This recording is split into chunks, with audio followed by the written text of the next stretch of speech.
Heikin Ashi is a chart type that filters market noise to help you see trends more clearly. Let's look at how it works.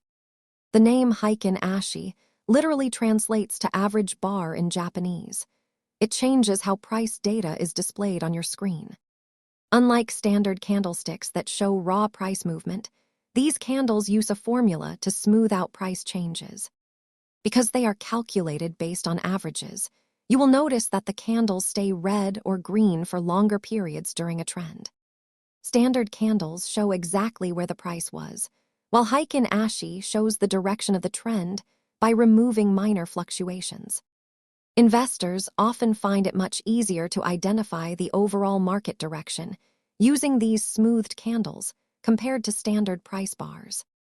Remember that because these candles are averaged, the price they display is not the exact market price you would trade at. Use Heikin Ashi to help with your trend analysis. As always, this is educational content, not financial advice. See you in the next video.